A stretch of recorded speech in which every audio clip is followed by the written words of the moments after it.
Здравствуйте, дорогие товарищи!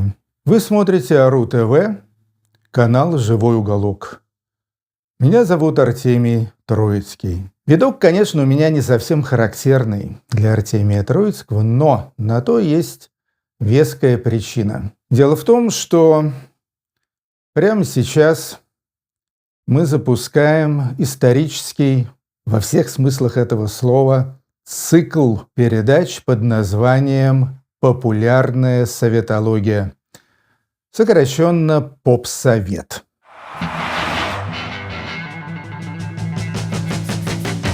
Это будет сериал, посвященный Союзу Советских Социалистических Республик, стране, которой нет уже более 20 лет, и которая ранее называлась СССР. Ну, естественно, у всех возникает вопрос, а с какой это стати, а зачем это теперь?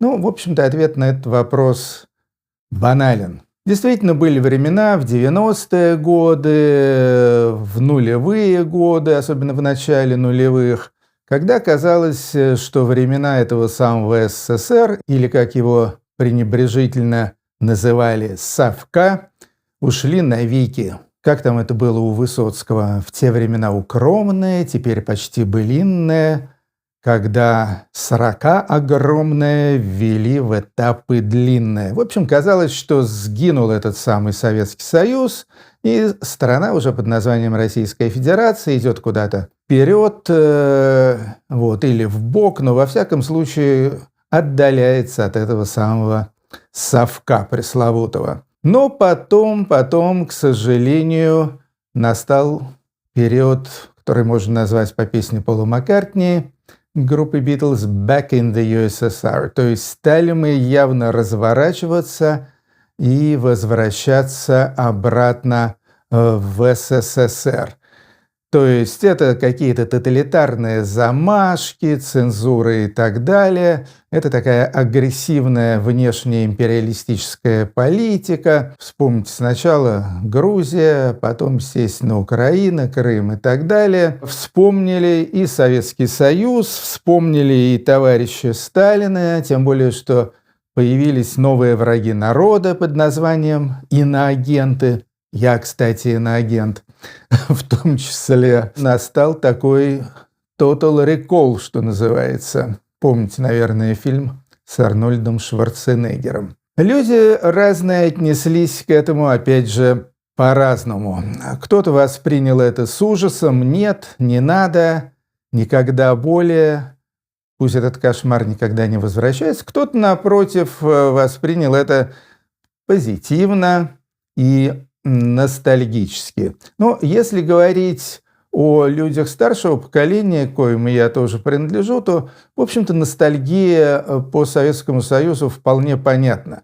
Мы тогда были молодые, и девушки давали, и травка зеленела, и вообще как бы жизнь была веселее, чем теперь, тем более на нищенскую пенсию. Но что меня лично больше всего удивляет во всей этой истории возвращения совка, причем, повторяю, не только политического, но и человеческого, меня больше всего удивляет то, что и молодежь на это дело тоже довольно активно ведется. Я бы сказал, что на это есть несколько причин.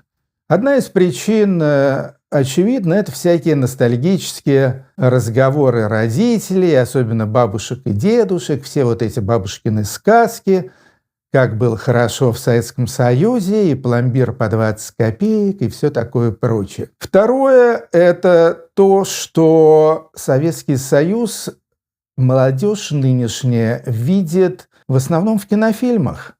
Да, именно в этих самых кинофильмах, которые снимали самые разные режиссеры, от Андрея Тарковского до Леонида Гайдая. Это были комедии, это были драмы, это были какие-то артхаусные фильмы.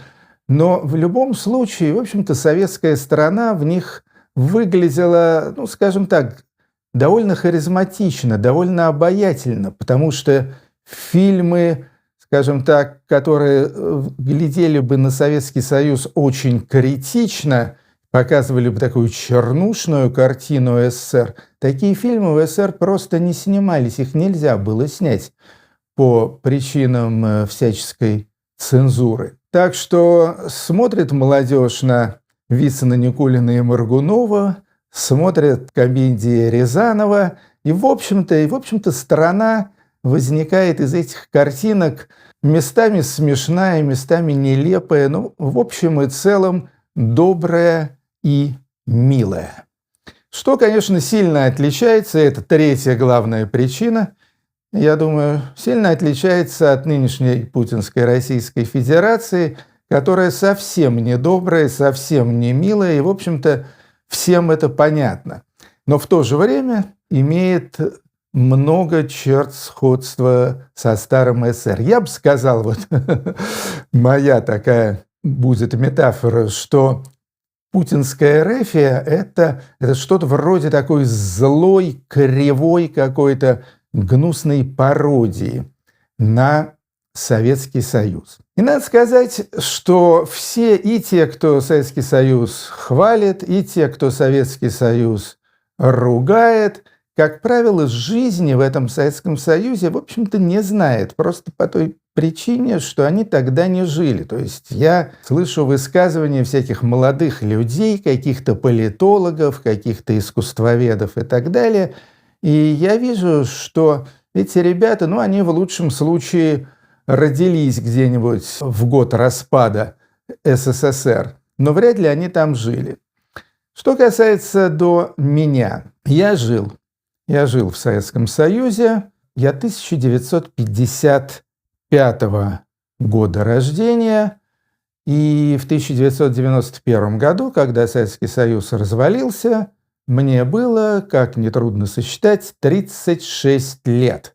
А сейчас мне 68, то есть более половины своей непутевой жизни я провел в стране под названием СССР. Ну, а также в ее стране-сателлите под названием Чехословакия. Об этом как-нибудь я расскажу позже. Там я тоже несколько лет жил. Поэтому я полагаю, что я имею полное моральное право для того, чтобы затеять вот этот новый сериал о старом, вот эти самые воспоминания и размышления о Советском Союзе. Мне кажется, что это довольно важно, потому что я буду очень стараться представить абсолютно не абсолютно, но максимально, скажем так, объективную картину жизни в Советском Союзе. В каких-то тонкостях этой жизни я не разбираюсь, скажем, в социалистической экономике и так далее, то есть знаю это только в общих чертах. Какие-то, опять же, тонкости советской жизни я просто не проходил в силу своей биографии, естественно, индивидуальной, достаточно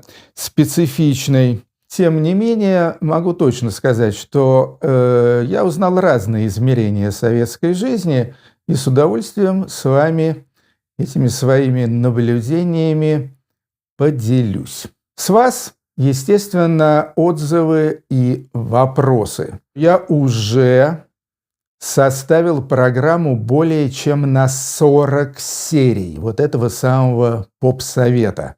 Этих серий может быть больше, если вы меня вдохновите своими вопросами, которые можно начать присылать уже прямо сейчас. Сериал будет выходить часто. Будет он выходить 2, 3, может быть, даже 4 раза в неделю. Все зависит от моего расписания и моей плодовитости. Но в любом случае точно могу сказать, что мало вам не покажется. Счастливо и до очень скорой встречи. Вторая серия у нас будет тоже вводная. В ней я просто вкратце расскажу о своей жизни с 1955 по 1991 год. Основные, так сказать, этапы славного пути, чтобы лишний раз вам продемонстрировать, что, в общем-то, про Советский Союз я очень и очень много чего знаю. Пока, до скорого.